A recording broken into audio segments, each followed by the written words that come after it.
কয় পৃষ্ঠা তেলাওয়াত করছেন? আপনি কেমনে নিজের মুসলমান কই দাবি করেন? এই কথাটা বলেন। আপনার ঘরে আল্লাহর রহমত আসবে কোত্থেকে?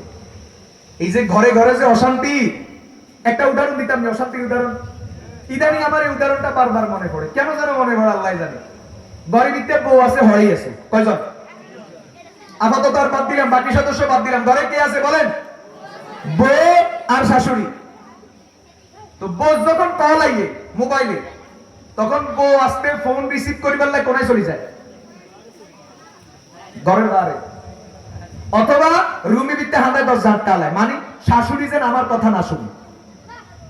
আবার শাশুড়ি যখন মোবাইলে কল আসে, শাশুড়ি মোবাইলে হই হারে চলে যায়, কিল্লে বৌমা যেন আর কথা না শুনে। বুঝছেন নি আমরা ঘরের ভিতরে আল্লাহর রহমত কি পরিমাণ বিরাজ করতেছে? এটা একটা উদাহরণ দিলাম। আপনাদের দেশে এরকম ঘর নাই মনে হয়? আরে ভাই, বরপাড়াতে দত্তপাড়াতে এমন ঘর নাই। তাহলে চিন্তা করেন, যেই ঘরের ভিতরে বউ শাশুড়ির সম্পর্ক এই পর্যায়ে যে বৌমার সামনে শাশুড়ি ফোন রিসিভ করে না, শাশুড়ির সামনে বৌমা ফোন রিসিভ করে না, বুঝেন ওই মুসলমানের ঘরে কি পরিমাণ শান্তি না কি পরিমাণ গজব বিরাজ করতেছে। কেন? মুসলমান আল্লাহর কোরআনকে নির্বাসনে পাঠাইছে। কোরআন শরীফ এখন মসজিদে, আর এখন মসজিদেও কোরআন তেলাওয়াত হয় না। বলেন না, মসজিদে কি হয় না? কোরআন তেলাওয়াত হয় না। মসজিদেও কোরআন শরীফ পড়ে আছে তাকের মধ্যে, বালি পড়তে পড়তে, তেলা ফোকায় কাটতে কাটতে, গুণ ফোকায় কাটতে কাটতে কোরআন শরীফ এই পরিমাণ অকেজো হয়ে গেছে। এখন মসজিদ কমিটি আমাদের কাছে ফোন করে, হুজুর এই কোরআন শরীফ গুলো কি করতাম? আল্লাহর রহমত আসবে কোত্থেকে? কোরআনকে যে যতটুকু ছাড়বা, সে আল্লাহর রহমত থেকে ততটুকু দূরে সরবা। এই কোরআনই আমাদের জন্য নিরাপত্তা। বোঝানোর জন্য একটা উদাহরণ দিই, বুঝতে সহজ হবে। হাদিস শরীফ আছে, সহিহ বুখারীর হাদিস, কিয়ামতের আগে ইথিওপিয়া, হাবশা, ইথিওপিয়া, এখান থেকে একজন লোক, বুখারীর বর্ণনায় জুস সাবিকাতাইন, যার পায়ের নলা হবে পাতলা চিকন, এরকম একটা লোক আইসা, একলা, কয়জন? একজন আইসা, তার হাতে কোদাল থাকবে, কুড়াল থাকবে, কোদাল দিয়া পিটাইয়া পিটাইয়া বাইতুল্লাহর এক একটা করে পাথর খুলে নিয়ে যাবে, বাইতুল্লাহকে মাটির সাথে মিশাইয়া দিবে, বাইতুল্লাহর নিচে যে সম্পদ আছে সব ছিনতাই করে তুলে নিয়ে যাবে, বাইতুল্লাহকে ধ্বংস করবে। একটা লোকও আসবে না বাইতুল্লাহকে ওই লোকটার হাত থেকে রক্ষা করার জন্য, আর আল্লাহ কোনো আবাবিল পাঠাবেন না বাইতুল্লাহকে রক্ষা করার জন্য। বুখারীর হাদিস, বুঝেন নাই কথা? হাদিস কোথায়? বুখারী। কিয়ামতের আগে যত যত আলামত ঘটবে পৃথিবীতে বড় বড়, তার মধ্যে এটা একটা, বাইতুল্লাহ থাকবে না, বাইতুল্লাহ ধ্বংস হয়ে যাবে। বাইতুল্লাহ কি হয়ে যাবে? কয়জন? অথচ নবীজির জন্মের 50 দিন আগে এই বাইতুল্লাহ ধ্বংস করার জন্য কে আসছিল জানেননি? আব্রাহা বাদশা আসছিল। জানা আছে আপনাদের? আব্রাহা বাদশা আসছিল বাইতুল্লাহ ধ্বংস করার জন্য নবীজির জন্মের কতদিন আগে? 50 দিন আগে। 60,000, বলেন কত হাজার? 60,000 বাহিনী নিয়া, হস্তি বাহিনী নিয়া আব্রাহা আসছিল ইয়ামান থেকে বাইতুল্লাহকে ধ্বংস করে দিবে। আল্লাহ তাআলা রক্ষা করছে কেমনে? পাখি দিয়ে, ছোট্ট ছোট্ট পাখি, ছোট্ট ছোট্ট পাখি পাঠাইয়া দিছে। বাস ওরা ঠোঁটে করে, পায়ে করে, ছোলার মতো ছোট্ট পাথর নিয়ে আসছে, এক একটার মাথা বরাবর ছেড়ে দিছে, মাথার উপরে পড়ে মাথা ছিদ্র করে পায়খানার রাস্তা দিয়ে বেরিয়ে গেছে, সব ধরাশায়ী হয়ে গেছে। 60,000 শেষ, আল্লাহর ঘর রক্ষা হয়েছে, এখনো পর্যন্ত আছে। আমি এখানে কথাটা একটু ব্যাখ্যা দিই, পরে বলবো আসল জায়গা কি। তাহলে দেখেন, নবীজির জন্মের 50 দিন আগে যখন বাইতুল্লাহ ধ্বংস করার জন্য 60,000 বাহিনী আসছে, আল্লাহ তাআলা ওই 60,000কে ধ্বংস করে বাইতুল্লাহকে রক্ষা করেছেন। কিন্তু কিয়ামতের আগে মাত্র একজন লোক আসবে বাইতুল্লাহ ভাঙার জন্য। ওই দিন বাইতুল্লাহকে কেউ রক্ষা করবে না, আর আল্লাহ তাআলা আবাবিল পাঠাবেন না। কারণ কি? এই কথাটার ব্যাখ্যা একটু পরে দিব। এটা আমার মূল কথা, বুঝাইতে পারতেছি? আল্লাহ তাআলা ওই সময় 60,000-এর সময় দিছে, আর কিয়ামতের আগে একজন আইবে, একজন। হে একজনটা আল্লাহও সহায়তা না, আপনার মতো আমার মতো কেউ সহায়তা না, বাইতুল্লাহ ধ্বংস হয়ে যাব। কারণ কি?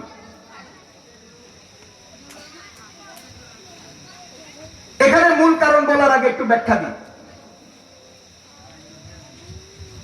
আব্রাহা 60,000 বাহিনী নিয়ে আইসা তাবু গাছছে। যারা হজ করতে গেছেন, উমরা করতে গেছেন, তারা জানেন মুজদালিফা একটা ময়দান আছে। আরাফা থেকে 9 তারিখে সূর্য ডুবার পরে বেরিয়ে এসে মাগরিব এবং এশা একসাথে যেই ময়দানে রাতের বেলায় পড়তে হয় এবং রাত্রে থাকতে হয়, রাতের যতটুকু অংশ, পরের দিন আবার মিনায় যাবেন, এই মাঝখানে রাতের বেলা যেখানে থাকবেন এটার নাম মুজদালিফা। এখানে একটা মসজিদ আছে মাশআরে হারাম, মসজিদে মাশআরে হারাম। এখানে একটা পাহাড় আছে, পাহাড়ের নাম মাশআরে হারাম। এই মসজিদে হারাম, মাশআরে হারামের কাছাকাছি একটা জায়গা আছে ওয়াদিয়ে মুহাসসাব। আব্রাহা এই জায়গাতে আসি থামছে। এখান থেকে বাইতুল্লাহ দূরত্ব 12-13 কিলোমিটার বা একটু বেশি কম হবে। আব্রাহা এই জায়গাতে এসে থামছে তার বিশাল বাহিনী নিয়ে। এই জায়গাতে ধ্বংস হয়েছে। আল্লাহ বাইতুল্লাহ পর্যন্ত পুষতেই দেয়নি, বাইতুল্লাহ পর্যন্ত যাওয়ার আগে ধ্বংস। আব্রাহা এই জায়গাতে আসার পরে দেখে যে এখানে আরবের মানুষের অনেক মেষ, বকরি, উট চড়তেছে। তো আয়েশা চিন্তা করলো আগে কিছু লুটপাট করি, আসেনি? আগে কিছু কি করি? লুটপাট করি, বাইতুল্লাহ ধ্বংস করে করো। তো লুটপাট করতে গিয়া খাজা আব্দুল মুত্তালিব, নবীজির দাদা, ওনার 200 উট নিয়ে গেছে। কয়শো উট? ভালো করে বুঝিয়েন। লুটপাট করতে গিয়া নবীজির দাদার 200 উট নিয়ে গেছে। আব্দুল মুত্তালিবের কাছে খবর পৌঁছে যে আব্রাহা আমাদের 200 উট লয়ে গেছে। উনি ডাইরেক্ট চলে গেছে। যখন শুনছে আব্রাহা, যখন শুনছে আব্দুল মুত্তালিব আসতেছে, আরবের সরদার, ও নিজে তার বসা থেকে দাঁড়ায়া গেছে, আব্দুল মুত্তালিবকে আগাইয়া লইয়া ইস্তেকবাল জানাইয়া, স্বাগত জানাইয়া নিজের পাশে বসাইছে।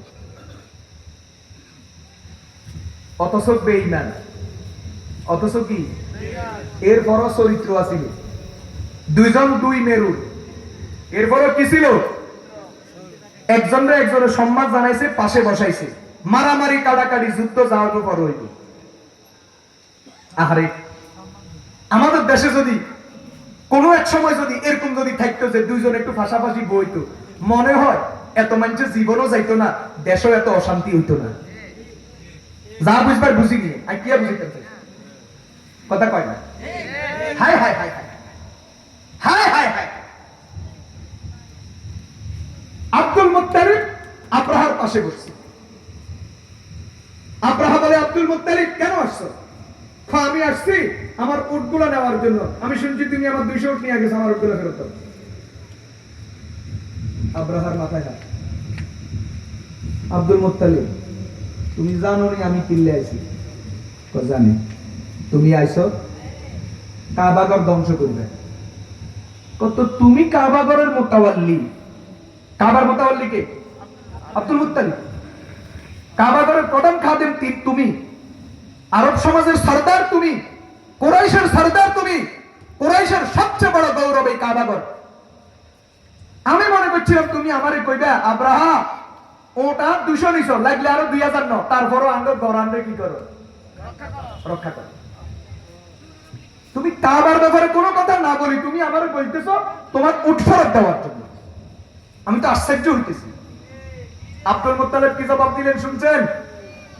আব্দুল মুত্তালিব সাথে সাথে জবাব দিলেন, আব্রাহা, আনা রব্বুল ইবিল ওয়ালিল বাইতি রব্বুন সায়ামনাহু।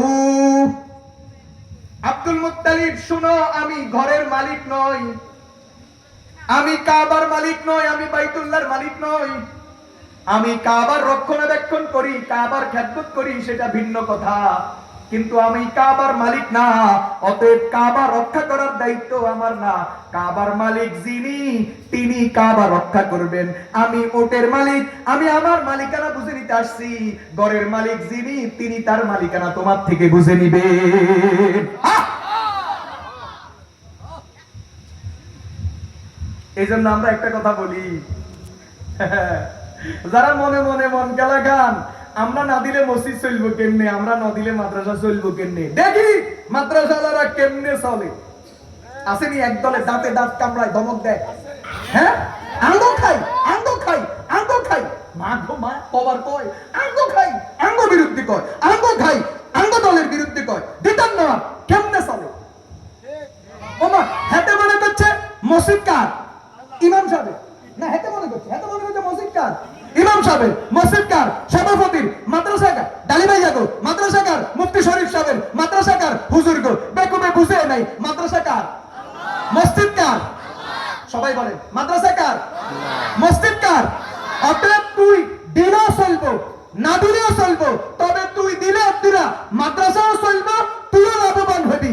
আর যদি তুই না দেস মাদ্রাসা চলবো, তবে তোর কুফান ফোড়া যাইব। কথা বলে ঠিক না ঠিক?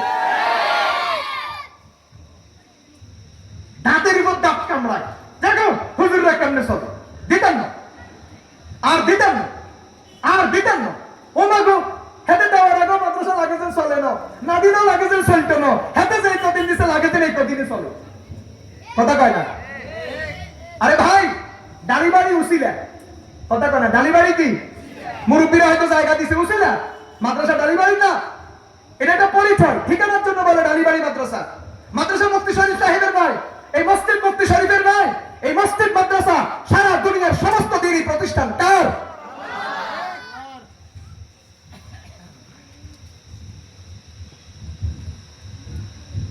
আজ থেকে আনুমানিক 10 বছর আগে বটতলী মাদ্রাসায় তৎকালীন বাংলাদেশের একজন বিখ্যাত বুজুর্গ, এখন বিখ্যাত আলেম আসছিলেন। ওনারা আমরা 2 বার মাহফিলে দাওয়াত দিয়া মাহফিলে পাই নাই। তো মাহফিল ছাড়া উনি দিনের বেলা একদিন বটতলীতে প্রোগ্রাম দিছেন। তৎকালীন পটিয়া মাদ্রাসার মহাপরিচালক আল্লামা মুফতি আব্দুল হালিম বুখারী রাহমাতুল্লাহি আলাইহি, কে আব্দুল হালিম বুখারী, ওলামায়ে কেরাম নাম শুনছেন। বটতলীতে জোহরের নামাজ পড়ছেন, জোহরের পরে বয়ান করছেন প্রায় আসর পর্যন্ত। এরপরে সেখান থেকে রায়পুরে গেছেন, ওনার রায়পুরে প্রোগ্রাম ছিল মুফতি ইয়াহিয়া মাহমুদ সাহেব সহ। তো তিনি বটতলীতে একটা কথা বলছেন, কোরআনে কারীমের সূরা কাহফ 16 পারার প্রথম পৃষ্ঠা, ওয়া আম্মাল জিদারু ফাকানা লিগুলামাইনি ইয়াতীমাইনি ফিল মাদিনা ওয়া কানা তাহতাহু কানজুন লাহুমা ওয়া কানা আবুহুমা সালিহা। এই আয়াত তিনি পড়ে ব্যাখ্যা দিয়েছেন। এখানে লম্বা ঘটনা আছে, অর্থাৎ মুসা আলাইহিস সালামের সাথে খিজির আলাইহিস সালামের সাথে একটা লম্বা সফরের ঘটনা। এখানে মুসা খিজিরের সাথে বিশেষ কিছু ঘটনা ঘটছে। তার মধ্যে একটা হলো খিজির আলাইহিস সালাম দেয়ালে একটা কাটতেই পড়ে রইছে, তিনি দেয়ালেটারে দড়ি সোজা করে দিয়েছেন। কি করে দিয়েছেন? এখন সোজা করে দেওয়ার পরে মুসা আলাইহিস সালামের যুক্তি হলো যে আমরা এটার কিছু পারিশ্রমিক নিব, আমরা কাম করছি না। কথা কয় না? তাহলে আল্লাহর নবী পারিশ্রমিক চাইছে কিনা? কথা কয় না? চাইতো হারবো, বাকি যুক্তি দেখেছে আমরা কিছু কিনিব। খিজির আলাইহিস সালাম কয় না, এখানে এখন পারিশ্রমিক নেওয়া যাবে না, নিব না। এটা নিয়ে মুসা আলাইহিস সালামের সাথে খিজির আলাইহিস সালামের সাথে একটু কি হয়েছে, মনোমালিন্য হয়েছে। লম্বা ঘটনা, মোট 3টা বিষয় নিয়ে তর্ক হয়েছে, তার মধ্যে এটা একটা। এই আয়াতের তাফসীরে আছে, আয়াতের মধ্যে আছে যে খিজির আলাইহিস সালাম বাঙ্গা দেয়ালেটারে কাটতন্য দেয়ালেটারে সোজা করতে কিনলে, কারণ এখানে 2 জন এতিম যাদের মা বাবা নেককার ছিল, এই 2 এতিমের সম্পদ মা বাবা রাইখা গেছে দেয়ালের নিচে। এখন দেয়ালটা যদি ভাঙি পড়ে যায়, কোন এক সময় দেয়ালের নিচে যে সম্পদ আছে এটা বাইরে যাব, চোর ডাকাতে নিয়ে যাব, এতিম বাচ্চাগুলো মাহরুম হবে। তো দেয়ালটাকে সোজা করে দিলে দেয়ালটা আপন অবস্থায় থাকবে। এতিম বাচ্চাগুলো যখন বড় হবে, বুঝদার হবে, তখন তারা দেয়ালের নিচ থেকে মা বাপের রেখে যাওয়া ওই আমানত তুলে নিয়ে তারা খরচ করবে। এটা দুনিয়ার কেউ জানতো না। আল্লাহ তাআলা জানাইছে কারে? খিজির আলাইহিস সালাম রে। মুসা আলাইহিস সালামও জানতো না, শুধু আল্লাহ খিজির আলাইহিস সালামকে জানাইছেন। কি চমৎকার কথা! আল্লামা আব্দুল হালিম বুখারী রাহমাতুল্লাহি আলাইহি তিনি এই আয়াতকে সামনে রেখে তিনি বলেন, যেমন আল্লাহ তাআলা ওই দুই এতিমের সম্পদকে খিজিরকে পাঠাইয়া খিজিরের মাধ্যমে দেয়াল সোজা করাইয়া হেফাজত করছেন, ঠিক তেমনি ভাবে বাংলাদেশ সহ সারা দুনিয়াতে যত দ্বীনের প্রতিষ্ঠান আছে, বর্তনী মাদ্রাসা সহ, দাড়িবাড়ি মাদ্রাসা সহ যত মসজিদের মাদ্রাসা আছে, তুমি আর আমি যদি না চালাই, আল্লাহ তাআলা কুদরতি ভাবে খিজির আলাইহিস সালামকে পাঠাইয়া হেফাজত করবেন। এটা তাড়াতাড়ি বলতে আটকাম নয়, বিতন্ন নদীরে কি গো, নদীরে কি গো, তোর আগেও তো তখন এরকম দাঁত কামড়াইছে, বিতন্ন পেয়েছে, হেগুনার কোনায় তুইও নিয়ে আনে যাবি, কথা কয় না? কথা কথা দাঁত কামড়ায়, বিতন্ন সাই কামড়ে চলে, আঙ্গো খাই, আঙ্গো খাই, আঙ্গো খাই, আঙ্গো খাই কিসে, ঘুরে আঙ্গো খাই, আঙ্গো খাই কিসে? প্রিয় ভাইয়েরা আমার, আব্দুল মুত্তালিব কি জবাব দিছেন? আব্রাহা, তুমি জানো না আমি উটের মালিক, আমি উটের মালিকানা বুঝে নিতে আসছি। আর ওয়ালিল বাইতি রব্বুন সায়ামনাহু, ঘরের মালিক যিনি তিনি তার মালিকানা বুঝে নিবেন, এটা নিয়ে আমার কোনো কথা নাই। আব্দুল মুত্তালিবকে সাথে সাথে আব্রাহা তার 200 উট ফেরত দিয়া দিল। আব্রাহা 200 উট নিয়ে আব্দুল মুত্তালিব 200 উট নিয়ে বাইতুল্লাহর সামনে গেল। গিয়া বাইতুল্লাহর গিলাফ ধরিয়া কইতেছে, আল্লাহ উটগুলা তো আব্রাহাই লই গেছিল, উটগুলা তো আব্রাহাই ফেরত পাওয়ার কথা তো ছিল না, তবে ফেরত পাইয়া গেছি। আল্লাহ এই উটের ব্যাপারে তো আমি আশা ছাড়ি দিছি, তারপরেও ফেরত পাইছি। আল্লাহ আমি তোমার সাক্ষী রাখা বলি, এই উট আমি আমার কাজে লাগাবো না, ব্যবহার করব না। 200 উট তোমার ঘরের খেদমতে আমি দান করে দিলাম। ওই 200 উটের দাম বর্তমান বাজার মূল্য যদি হিসাব করা হয় কমপক্ষে 10 কোটি টাকা। তো 10 টিয়া বাগের তুন বারে না, তুই 10 টিয়া দি হুজুর করে দমকাস, মসজিদের ইমাম সাহেবরে দমকাস, মুনাজাতে তোর নাম লয় নকা, মুনাজাতে অমুকের নাম কইছে কা, তোর নাম কয় নকা, তুই ইমাম সাহেবরে দমকাস, তুই মাদ্রাসার হুজুরে দমকাস, তুই মাদ্রাসার অফিসের হুম্বি তম্বি দেখাস। আরে বেটা গাদা, আব্দুল মুত্তালিব আজ থেকে 1450 বছর আগে 10 কোটি টাকা আল্লাহর ঘরের জন্য দান করে ফকিরের মতো বাইতুল্লাহর গিলাফ ধরে কাঁদতেছে।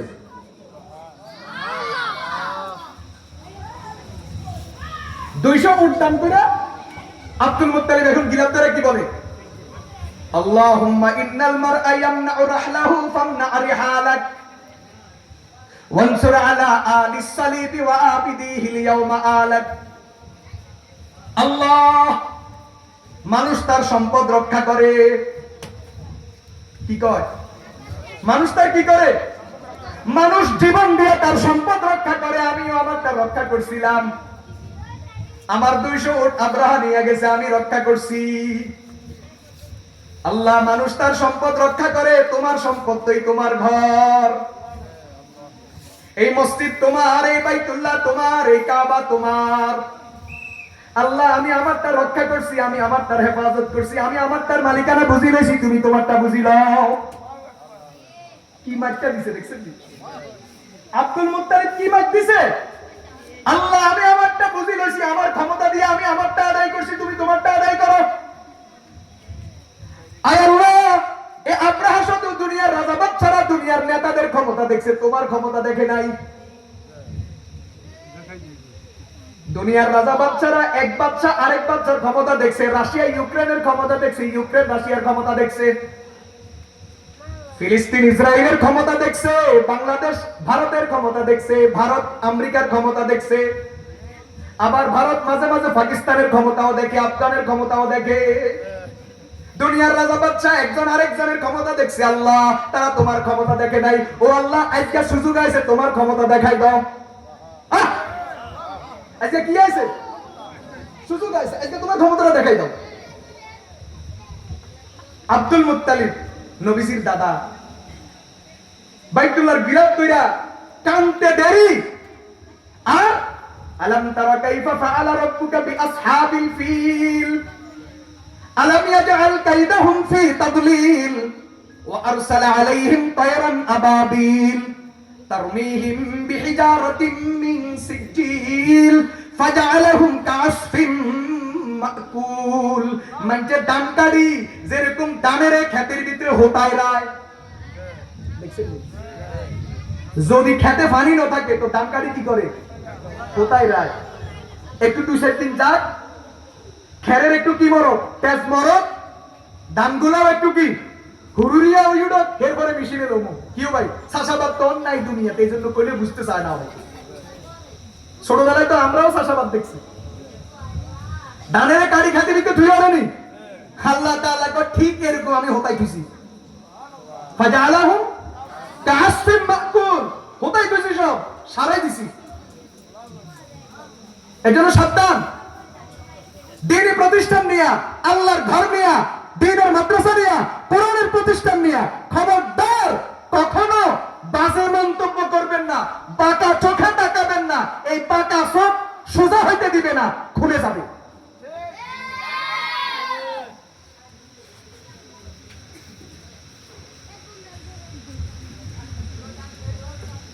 আকবর ইলাহাবাদী খুব সম্ভবত আকবর ইলাহাবাদী।